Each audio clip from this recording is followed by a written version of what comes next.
Halo semuanya, saya Daniel Saragi dan di belakang saya ada kota Manhattan, New York yang luar biasa indah. Nehemia 5 ayat yang ke-19, saya mau membahasnya hari ini. Ya Allahku, demi kesejahteraanku ingatlah segala yang kubuat untuk bangsa ini. Apa yang sudah engkau buat buat bangsamu? Apa yang sudah engkau buat buat kotamu? Banyak orang Kristen hanya berdoa tetapi tidak melakukan. Tapi kita mau melakukan sesuatu buat bangsa kita. Amin. Kita mau melakukan sesuatu untuk kota kita. Berdoa buat kota ini, berdoa buat kota dimanapun engkau berada, dan kau akan lihat setiap doa orang benar akan dijawab oleh Tuhan. Saya teringat bahkan Abraham pun berkata, Tuhan kalau ada 50 orang benar, 45, dia bersyafaat 35, 30, bahkan sampai 10 orang saja. Dia mau berdoa buat Sodom dan Gomora. Apa kata Tuhan? Kalau ada 10 orang benar, aku tidak akan menunggang balikan. Hari ini berdoalah buat kotamu, jadilah orang benar buat kotamu. Tuhan Yesus berkata.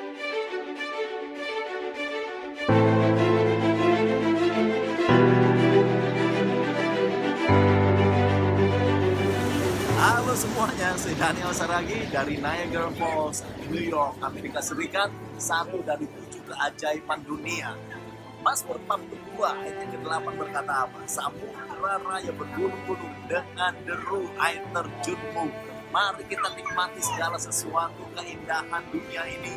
Dan kita lihat bahwa ini semua adalah kebaikan Tuhan dalam hidup ini. Mari kita nikmati semua yang Tuhan sudah berikan buat umat manusia. Kalau kau punya kesehatan, nikmati itu. Kau punya berkat lebih, nikmati itu. Kalau kau punya keturunan, anak cucu yang berlimpah-limpah, nikmati semuanya itu. Segala sesuatu yang kita bisa lihat dalam dunia ini, nikmati semuanya. Apa yang Tuhan sudah percayakan dalam hidup kita, bisnis, pekerjaan yang baik, keluarga yang sehat, nikmati semuanya. Bahkan kekayaan sekalipun, nikmati saudara. Namun satu hal yang pernah kita lupa, selalu jadikan Tuhan nomor 1 dalam hidup ini. Amin. Saya Pastor Daniel Saragi, saya berikan salam dari Scotia, New York, Amerika Serikat. Mazmur 90 ayat yang ke-10 berkata, masa hidup kami 70 tahun dan jika kami kuat 80 tahun. Hari ini saya teringat untuk opa oma atau mungkin ada anak-anak muda Bapak Ibu sekalian yang punya relatif, punya kawan-kawan yang sudah berumur 70-80 tahun.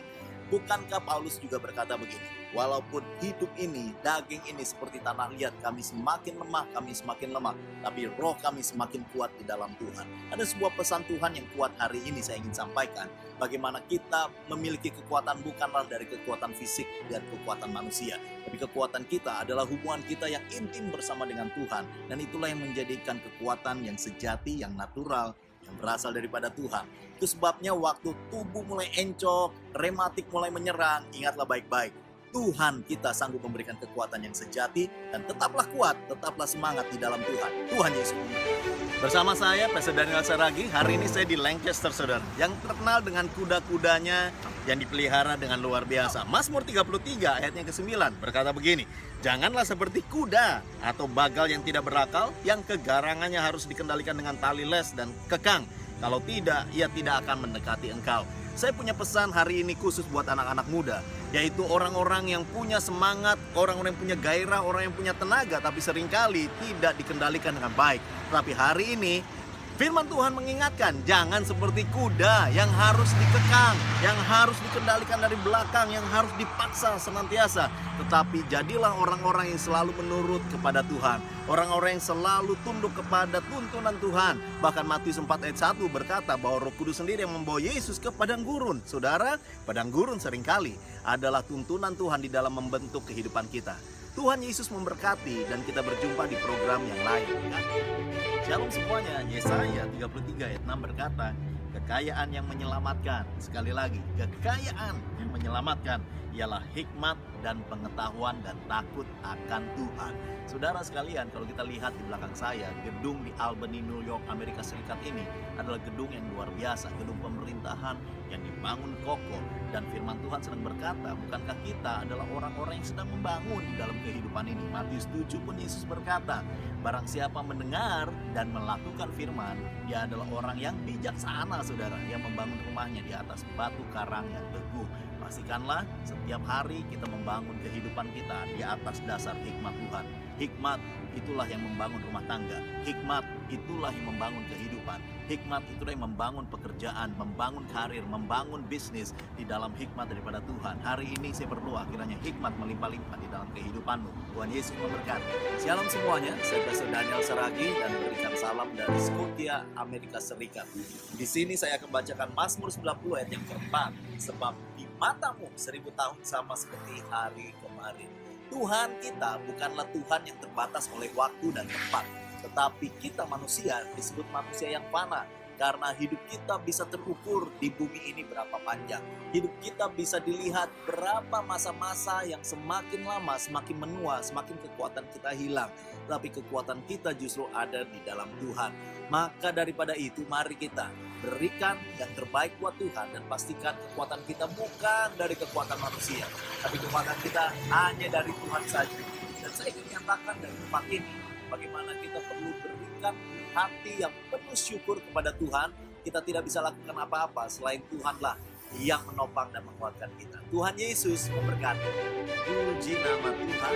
Oleh karena saya saat ini ada di Scotia, New York, Amerika Serikat, dan saya teringat satu ayat firman yang menjadi kekuatan buat kita semua.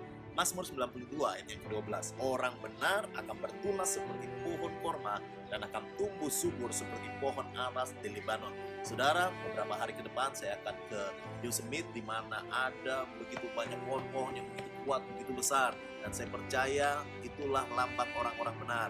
Itulah gambaran orang-orang yang takut akan Tuhan, yang ditanam di tepi aliran air, menghasilkan buahnya pada waktunya.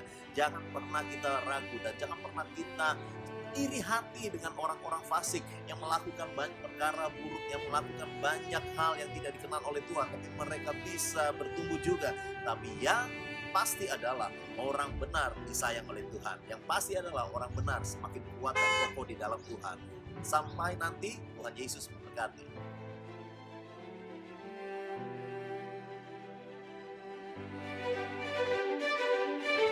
Shalom dimanapun Anda berada, saya beri salam dari Pacifica, United States. Dan hari ini saya mau bacakan satu ayat firman yang menjadi kekuatan buat kita. Yoel 2 ayat yang ke-13.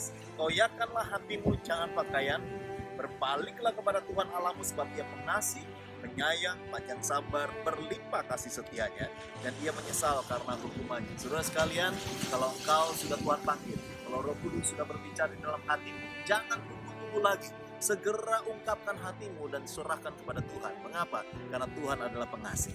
Tuhan adalah penyayang. Tuhan justru tidak ingin menghukum anak-anaknya. Mengapa? Karena begitu besar kasihnya kepada kita sekalian. Setan justru mendakwa, setan justru menuduh, setan justru akan mengungkit-ungkit kesalahanmu dan berkata engkau gak layak. Kenapa engkau harus datang kembali kepada Tuhan? Tapi saya ingin katakan itu semua adalah dakwaan dari musuhmu. Tapi Tuhan sendiri ingin engkau kembali. Karena Bapa yang baik ingin merangkul, Bapa yang baik mau merestorasi. Sehingga kita semua mendapatkan berkat yang berlimpah. Tuhan Yesus memberkati.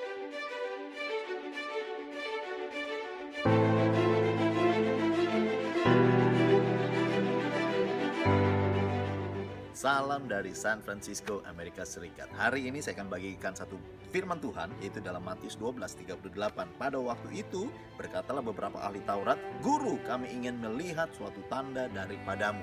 Ini yang saya bilang, banyak orang Kristen hidup dan menghidupi kekristenannya melihat tanda. Kalau nggak ada tanda, nggak mau ikut Tuhan Yesus. Kalau nggak melihat mujizat, kalau nggak melihat tanda-tanda heran, mereka berkata bahwa Tuhan nggak perhatikan mereka. Tapi hari ini Tuhan Yesus sedang ingatkan kepada kita semua bahwa ada orang Kristen yang hidup dengan tanda, tapi yang lebih dahsyat apa, saudara? Yaitu berbahagialah mereka yang percaya namun tidak melihat. Mari yuk kita bangun iman kita luar biasa. Kita bukan hanya ikut Tuhan Yesus oleh karena tanda-tanda mujizatnya, tapi kita ikut Tuhan Yesus oleh karena karakternya. Bukankah Allah itu adalah kasih? Bukankah Allah penuh penyayang dan berlimpah kasih setianya, panjang sabar dan dahsyat karakter-karakter yang Dia miliki? Mari kita hidup sesuai dengan karakter yang Tuhan miliki. God bless.